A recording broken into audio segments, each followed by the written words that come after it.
இன்றைய இறைவார்த்தைகள்.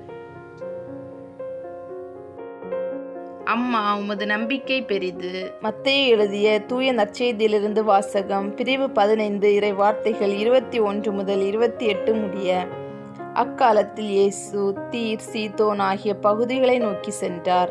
அவற்றின் எல்லை பகுதியில் வாழ்ந்து வந்த கனானிய பெண் ஒருவர் அவரிடம் வந்து, ஐயா, தாவீதின் மகனே, எனக்கு இரங்கும், என் மகள் பேய் பிடித்து கொடுமைக்குள்ளாகி இருக்கிறாள் என கதறினார். ஆனால் இயேசு அவரிடம் ஒரு வார்த்தை கூட மறுமொழியாக சொல்லவில்லை.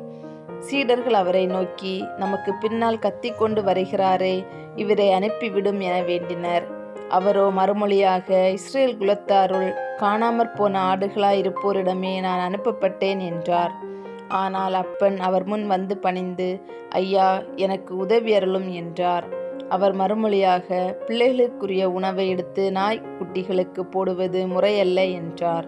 உடனே அப்பெண், ஆம் ஐயா, ஆனாலும் தங்கள் உரிமையாளரின் மேசையிலிருந்து விழும் சிறு துண்டுகளை நாய்க்குட்டிகள் தின்னுமே என்றார். இயேசு மறுமொழியாக, அம்மா, உமது நம்பிக்கை பெரிது, நீர் விரும்பியவாறே உமக்கு நிகழட்டும் என்று அவரிடம் கூறினார்.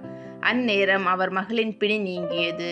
இது ஆண்டவர் வழங்கும் அருள்வாக்கு. இறைவா, உமக்கு நன்றி.